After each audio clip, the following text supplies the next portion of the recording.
que busque ahora conmigo, ¿sí?, el Evangelio de Mateo. Mateo capítulo 25, versículo 14 en adelante.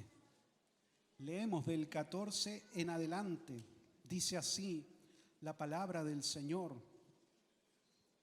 Porque el reino de los cielos, dice, es como un hombre que yéndose lejos, llamó a sus siervos y les entregó sus bienes. A uno dio 5 talentos, y a otro 2, y a otro 1. A cada uno conforme a qué cosa, a su capacidad. Y luego se fue lejos. Y el que había recibido 5 talentos fue y negoció con ellos, y ganó otros 5 talentos. Asimismo, el que había recibido 2, ganó también otros 2.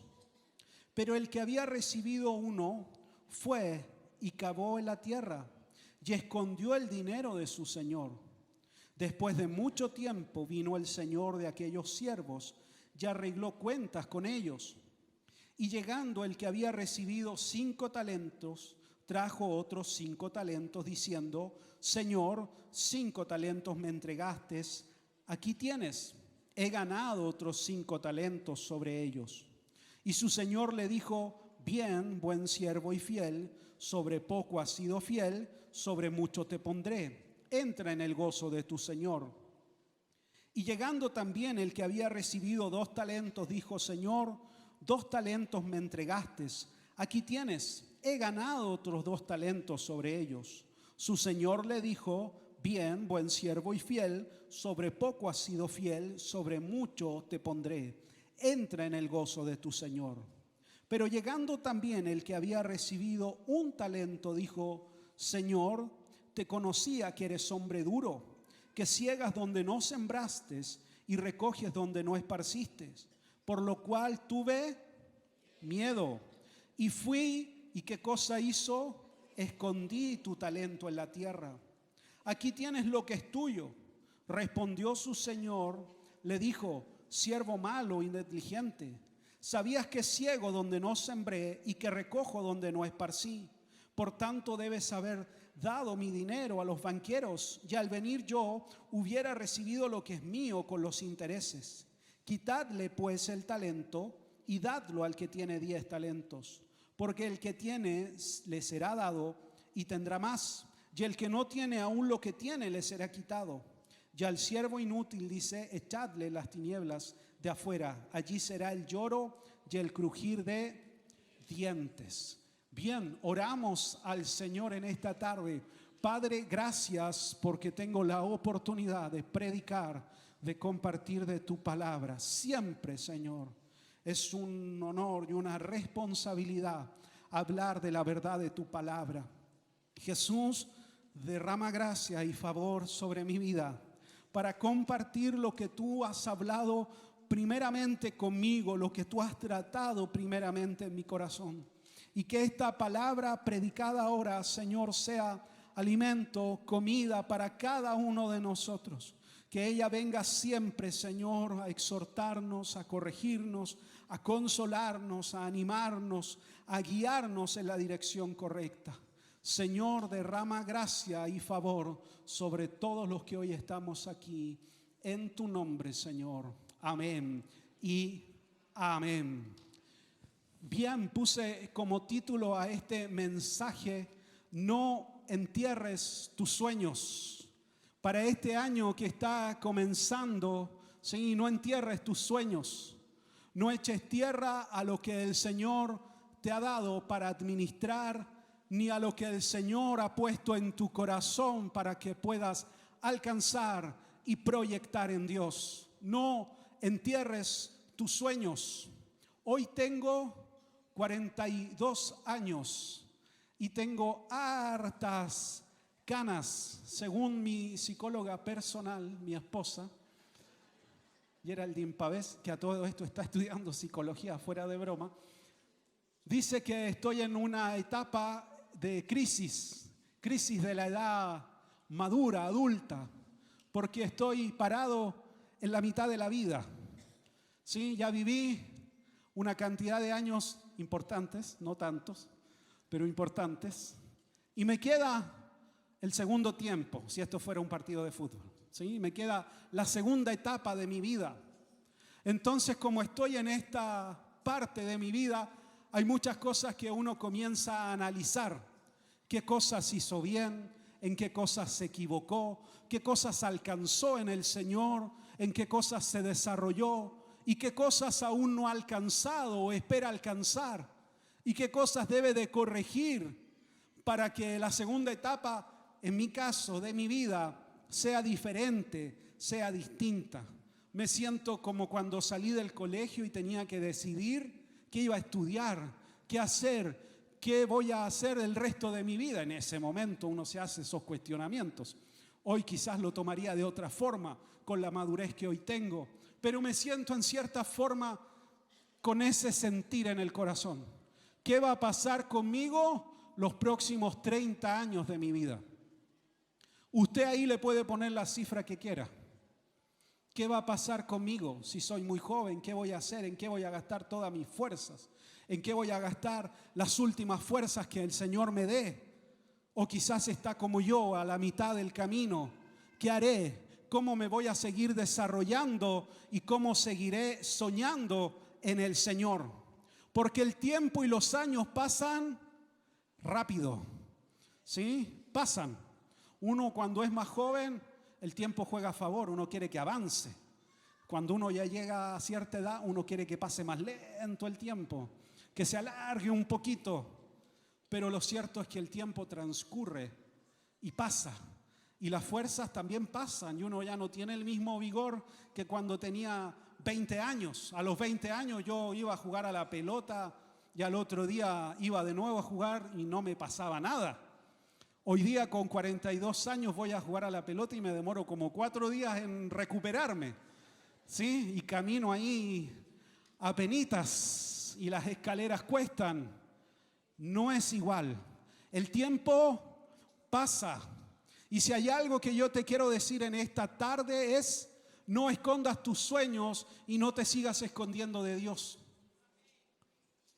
Si estás acá es porque Dios tiene planes y propósitos contigo. Si estás hoy sentado en este auditorio es porque Dios ha soñado algo contigo, con tu familia, con tu vida, con tu futuro. Si estás acá es porque un día el Señor despertó la fe en tu corazón y te llamó y te hizo su hijo. Y si tú eres hijo de Dios, tienes un propósito en Dios. El propósito en Dios sí es llamado a todos. Todos somos llamados a ser parte de la obra del Señor. Todos en alguna medida somos llamados a servir en la multiforme gracia de Dios, dice el apóstol Pablo. A veces centralizamos todo en el púlpito, en aquel que predica o exhorta la palabra, pero la iglesia es diversa y se compone de diversos dones, de diversas formas, y cada uno de nosotros es parte activa de la iglesia del Señor. No sea solo alguien que asiste, ¿sí?, sino sea alguien que se involucra profundamente en la obra del Señor. Porque ahí es donde uno se va desarrollando, uno va creciendo en su fe, en su relación con Dios, y Dios comienza no solo a ordenar nuestra propia vida, comienza a ordenar toda la historia de nuestra vida. Así que no te sigas escondiendo. Amén.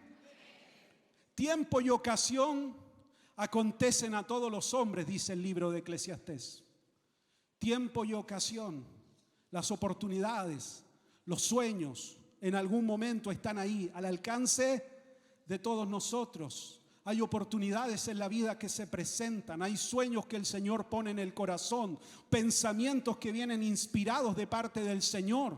Están ahí, pero están ahí para que nosotros no lo escondamos, no lo enterremos, sino al contrario, lo desarrollemos para el Señor. Vuelvo al mismo punto, la obra del Señor no solo se hace con quien está delante predicando. Necesitamos gente que se involucre, gente que cree, gente que piense la iglesia de otra forma. La obra misionera, por ejemplo, se sostiene a través de la oración de la iglesia, se sostiene a través de la ofrenda de la iglesia, se sostiene a través del apoyo emocional. Necesitamos gente que se desarrolle, se perfeccione. ¿En qué cosa? Por ejemplo, en contener emocionalmente a un misionero. ¿Usted sabía lo duro, lo difícil que es para un misionero reinsertarse cuando vuelve del campo misionero? Cuando viene de países donde todo es muy crudo, muy duro, y vuelve a la realidad de lo que significa una nación que tiene una cierta conducta normal, cuando viene de lugares donde hay guerra, donde hay genocidios. Le es muy duro reinsertarse en la iglesia. Necesita contención emocional.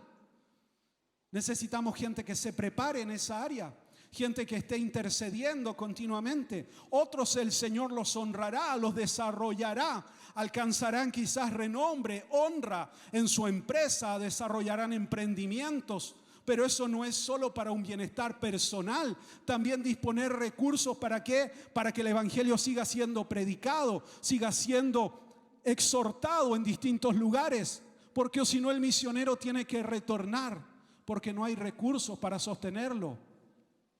Por eso la iglesia es diversa y hay multiforme gracia del Señor. ¿Está conmigo? Se me puso muy serio. Tiempo y ocasión acontecen a todos los hombres. Si este año el Señor te mueve a hacer algo, a emprender, a soñar, a creer, a involucrarte profundamente con Él, con la iglesia, a desarrollar algo propio, crea al Señor. El Señor es el que pone en el corazón el querer como el hacer por su soberana voluntad. Él es el que nos mueve. No es solo una idea mía, es una idea del Señor. Si yo sueño con Dios, sueño con la obra del Señor, amo al Señor, bueno, el Señor va a soñar conmigo y me va a honrar y va a mover todo a mi favor, porque hay un corazón que está inclinado a favor del Señor.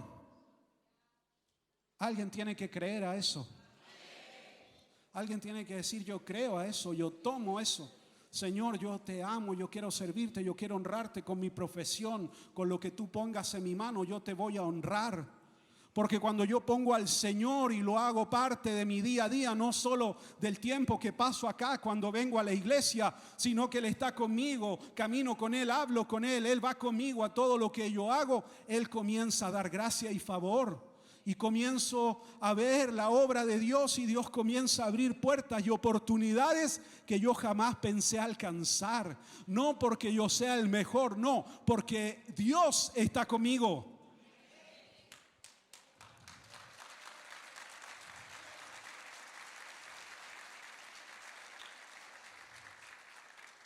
Dice el salmista, lo voy a buscar velozmente.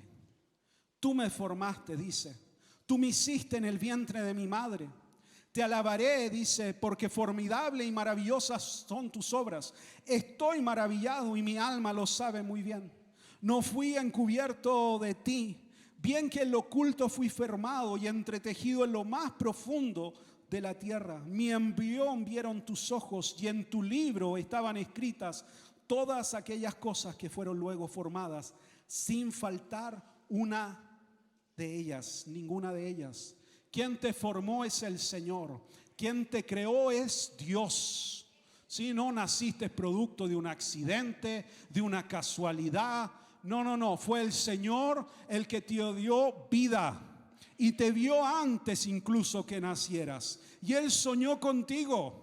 Si tú estás aquí hoy es porque el Señor te ha seducido y te ha llamado a sus caminos. Y Él soñó contigo, Él te creó, Él te formó. No fuiste ocultado de sus ojos. Él te vio aún antes que tú nacieras. Por eso confía en el Señor.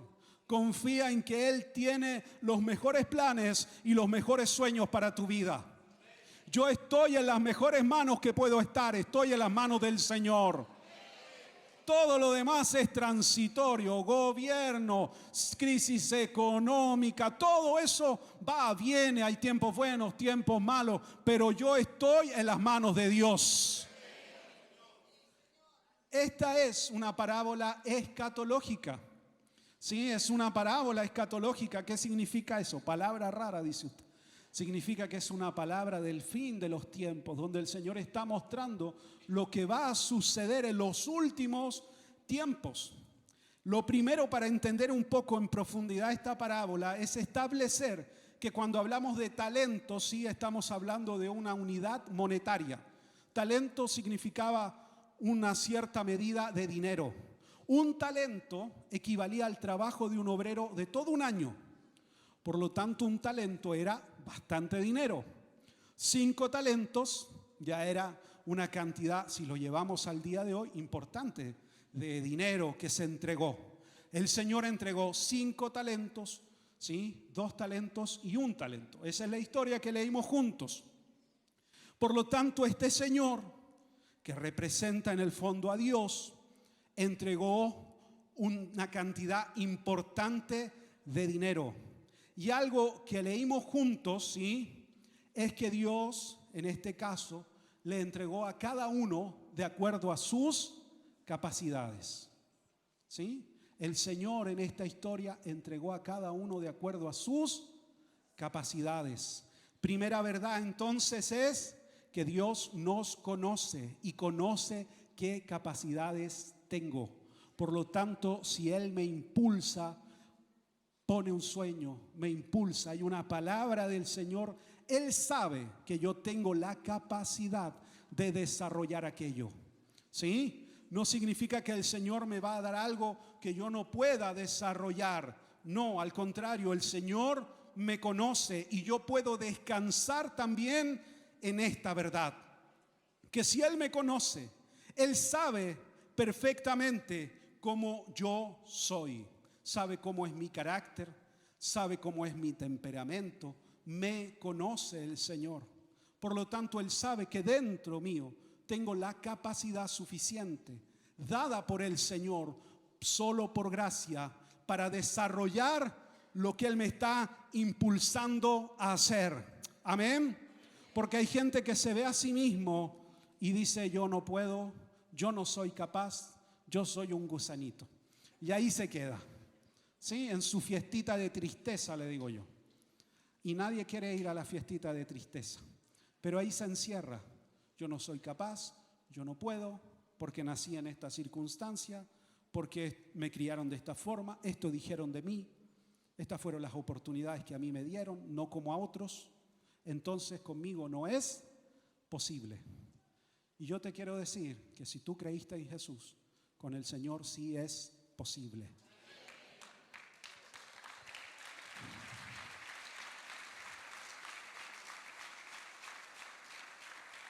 Porque el Señor reescribe nuestra historia, comienza a escribir una nueva historia y ahora ya somos llamados hijos de Dios. Cada uno de los que hemos creído en Cristo Jesús se nos dio el mayor honor que ser llamado hijos de Dios. No hay mayor título, mayor honra que ser parte de la familia del Señor. Y si soy hijo de Dios, tengo una nueva identidad en Cristo. Sí, tengo una nueva identidad en el Señor. Por lo tanto, no me puedo ver de aquel modo como alguien que no es capaz. No, yo pongo toda mi confianza en el Señor. Y Él va añadiendo gracia y favor sobre mi vida. Por el contrario, a veces también encontramos lo otro. Hay gente que de pronto tiene una opinión demasiado elevada de sí mismo. Sí, yo puse aquí porque me acordé. Yo cuando estaba en el instituto bíblico nos pasaron una materia que se llama dones y ministerios. Entonces el profesor enseñó todo lo que son los dones, cómo se desarrollan, y hay tiempo de preguntas. Y alguien levantó la mano, un compañero mío que se llamaba Adrián, y dijo: profe, ¿qué hago yo si yo tengo todos los dones? Estaba estudiando en Argentina, era posible. Perdón si hay algún argentino, pero era posible. Nunca más nos olvidamos de eso. Pero no funciona así. Por eso somos un cuerpo. Porque usted tiene algo que yo no tengo. Usted tiene un don que yo no tengo. Porque si yo en mí mismo tuviera todos los dones, no necesitaría del cuerpo de Cristo. En cambio, como usted tiene algo que yo no tengo, yo lo necesito y usted me necesita a mí. Y juntos vamos construyendo la obra del Señor. Y se va edificando. Porque alguien tiene ahí un don de administración. Entonces yo lo necesito porque hay que administrar la casa de Dios. Alguien tiene el don de enseñanza y lo hace maravilloso y descubre la verdad de la palabra y nos revela cosas que nosotros de pronto al leer pasamos por alto. Otro tiene la gracia que Dios lo usa en el evangelismo y cuando se pone a predicar la gente es atraída y se comienza a convertir. Entonces lo potenciamos. ¿Por qué? Porque Él tiene esa gracia. Y así se va edificando la obra del Señor. Otro le encanta servir, tiene un don de servicio, es diligente, uno lo llama, ahí voy a estar pastor, está temprano, comienza a ordenar la silla, a limpiar antes que usted llegue y ahí se pone a orar por la silla. Necesitamos esos dones. Así se construye la obra del Señor. Siempre lo digo, la obra del Señor no se construye de un hombre carismático que predica, no. Porque hombres carismáticos que predican, hay muchos. ¿Sí? ¿Cómo se construye? Entre todos nosotros vamos dando de nuestros dones unos con otros y se va edificando y se va levantando la iglesia.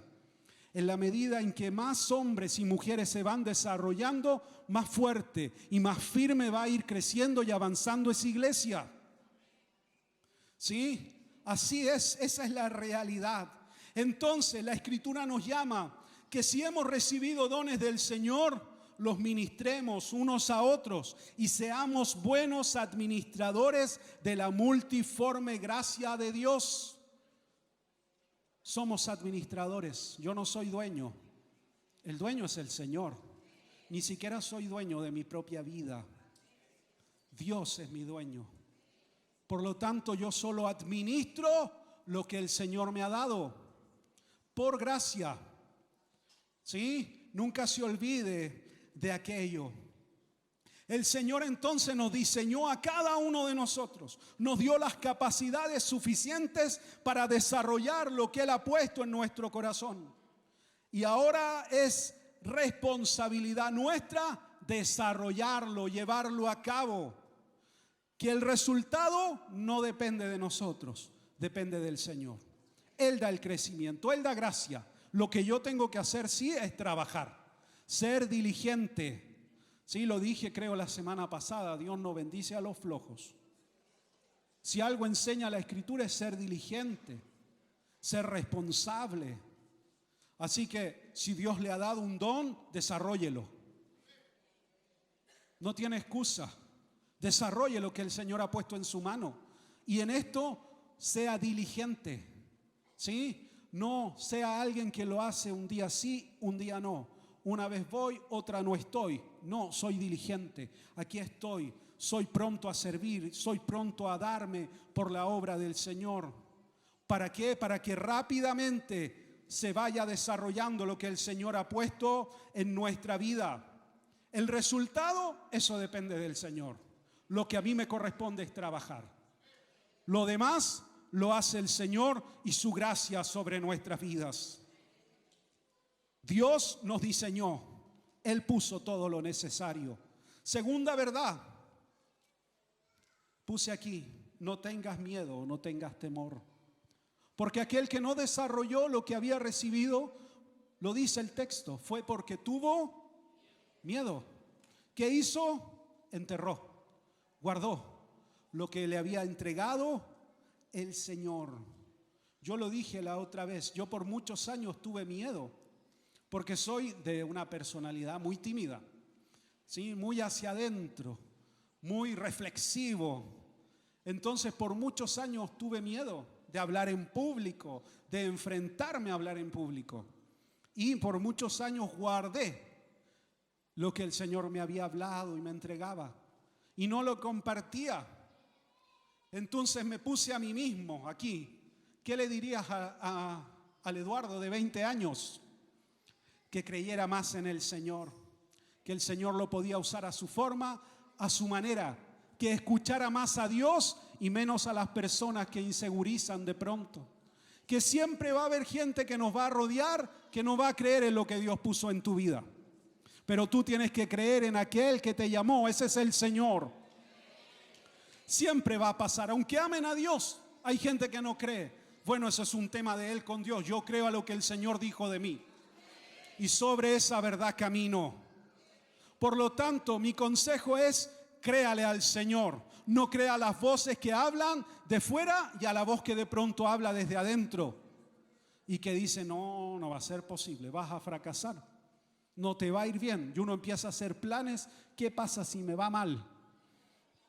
¿Sí? Siempre piensa en lo catastrófico. Es como un método de defensa natural que tenemos. No, crea la voz del Señor, porque si algo hace el miedo nos paraliza, nos detiene, no nos deja avanzar, nos paraliza, enterramos, guardamos, escondemos y ahí lo dejamos. Y ya no creemos y ya no seguimos soñando con aquello. Por lo tanto, no deje que el miedo lo paralice. Tenga claro su identidad en Cristo. Dios le ha dado herramientas, gracia particular para su vida, para que usted se desarrolle en plenitud en todas las áreas de su vida. El Señor le ha dado de esa gracia. Por ejemplo, cuando el joven David va a pelear con Goliat, Saúl lo viste con su armadura, con su vestimenta. Y él dice que intenta andar y apenas puede andar, porque Saúl primero era enorme, era el más grande. David era pequeño, no era alto, le quedaba grande, nunca había entrenado con eso. Lo que él sabía era usar una honda y confiar en el Señor. Por lo tanto, ¿qué hizo? Se despojó de todo eso y dijo, yo voy a ir con las herramientas que el Señor me ha dado. Así me ha bendecido el Señor, sea oso, sea león, yo lo mataba y así mismo será este filisteo incircunciso. Porque yo no voy en mi propio nombre, yo voy en el nombre de Jehová, Dios de los ejércitos.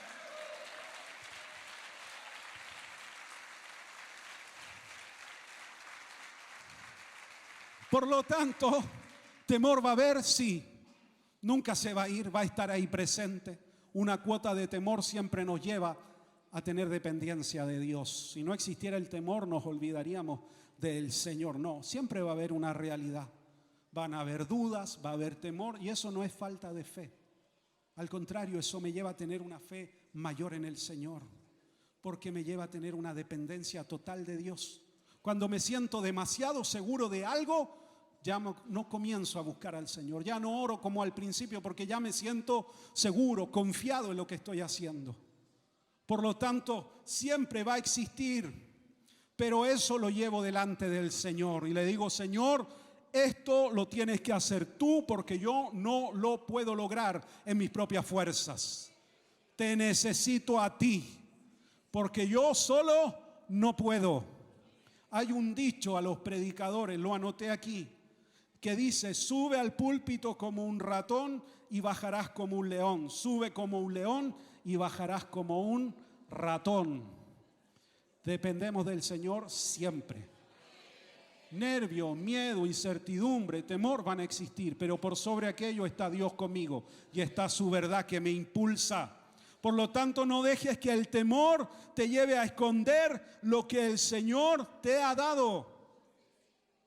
No, ponlo al servicio del Señor, créele al Señor, deja que el Señor tome tu vida y multiplicará el Señor lo que a ti te ha dado, lo que ha puesto en tu mano. ¿Por qué? Tercera verdad, porque el Señor nos va a pedir cuentas. Esta es la parte que no nos gusta. Hasta aquí llegó la prédica. Nos pedirá cuenta el Señor. ¿Por qué? Porque dice la parábola que llegó el Señor y comenzó a pasar lista. Al que le dio 5, al que le dio 2 y al que le dio 1. Y el que no lo multiplicó fue castigado reciamente por el dueño de aquel dinero. ¿Qué estás haciendo con lo que el Señor te dio? ¿Qué harás con lo que te queda de fuerza, de juventud? ¿Qué harás con lo que el Señor puso en tu mano? ¿En qué te seguirás gastando? ¿Vivirás una vida religiosa, segura, acomodada, costumbrista? ¿O te dispondrás a servir y a entregarte de lleno al Señor? Recuerda que Nicodemo buscó a Cristo. Lo buscó de noche, medio oculto, porque no quería ser visto por los demás sacerdotes. Se acercó al Señor, lo miró, conversó con él. Dios le dio una revelación espiritual importante, pero siempre fue una cosa distante. nunca se entregó completamente. ¿Por qué? Porque desde el punto de vista de Nicodemo tenía mucho que perder en un hombre de reputación. ¿Cómo se iba a acercar y juntar con Cristo? Pero nunca vio que tenía todo por ganar si se acercaba completamente al Maestro. A veces vemos más lo que puedo dejar, lo que puedo perder. Es que este tiempo que voy a invertir en servir al Señor, quizás lo podría invertir en otra cosa. Y nunca veo lo que sí puedo ganar en Dios. Y nunca te olvides que Dios honra a aquellos que le honran.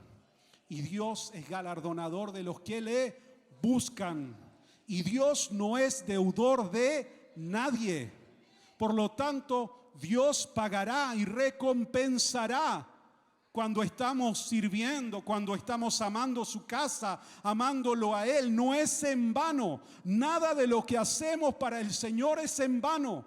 Él lo ve, Él lo observa, aunque tú digas, nadie me ve acá donde me pusieron a servir en el baño, acá nadie me ve, no me pusieron adelante a llevar el agua al pastor. Dios está mirando, Dios está observando. Y nada de lo que hacemos para el Señor es en vano. Y Él es justo juez y sabe recompensar. Y Dios paga y paga muy bien.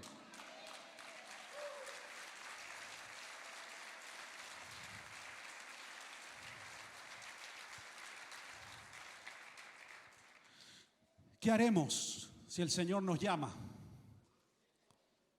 Yo me lo pregunté mientras estaba escribiendo. ¿Qué haría si el Señor me llama hoy a su presencia? Primero sé que me voy con Él. Estoy a cuentas con el Señor, como dirían los pentecostales. ¿Estás a cuenta? ¿Estás apercibido? Pero ¿qué haría si el Señor me llama a su presencia?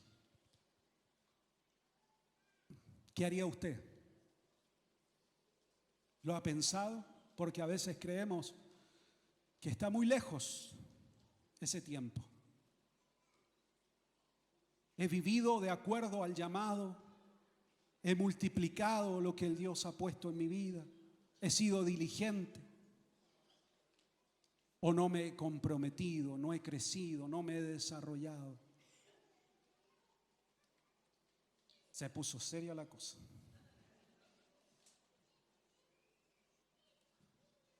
Decisiones. Porque el domingo todos nos comprometemos.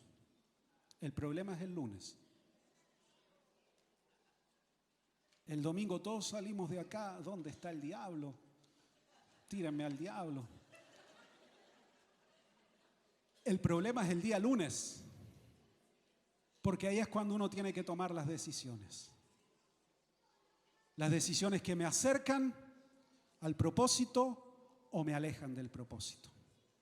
Y a veces las decisiones traen consecuencias, son duras. Porque las decisiones a veces implican cambios, cortes, cambios de dirección. Y eso a veces nos complica. Porque significa que tengo que alejarme, dejar tal trabajo, o a veces dejar tal relación, o a veces enfrentar alguna situación que no quiero enfrentarla porque me da temor. Pero sé que si no lo hago hay cosas que no se van a sanar. Sé que si no hablo hay cosas que no se van a perdonar. Y yo quiero avanzar. Pero a veces para avanzar tengo que enfrentar situaciones. Y eso pasa por decisiones. Yo decido seguir a Cristo. No solo el domingo, también el lunes, el martes, el miércoles. Porque si no soy como un cristiano que vive de bocanadas de aire el domingo y me dura lunes, martes, miércoles, jueves, viernes, sábado. Decisiones continuas. Yo quiero servir al Señor, bueno, tengo que volverme alguien confiable, íntegro para la obra del Señor. Eso implica cambios en mi vida, hay cosas que tengo que dejar, no puedo seguir teniendo una conducta dual. No puedo seguir quedándome al tercer tiempo cuando voy a jugar a la pelota, porque sé lo que pasa. Decisiones que me acercan al Señor, me acercan al propósito. Porque si no, con mis acciones voy enterrando lo que el Señor puso y se va escondiendo. Y no desarrollo lo que el Señor me mandó a hacer. Y para que una iglesia crezca y se multiplique, sus componentes, que somos nosotros, tienen que desarrollarse a su máximo potencial. Y esa es la tarea del pastor, de quienes encabezamos: desarrollar a los santos para la obra del ministerio, capacitarlos para la obra del ministerio. Pero hay cosas que dependen de su decisión, que nosotros no podemos hacer por usted. Ahora está en su lado del campo. Depende de usted. ¿Qué va a hacer este 2025? ¿Se va a comprometer con la iglesia, con el Señor profundamente? ¿Se va a comprometer verdaderamente en una transformación de su carácter para que su matrimonio comience a ser restaurado, sanado? ¿O va a seguir con las mismas formas y prácticas? Depende de usted. Amén. Se puso pesado el pastor. Póngase de pie.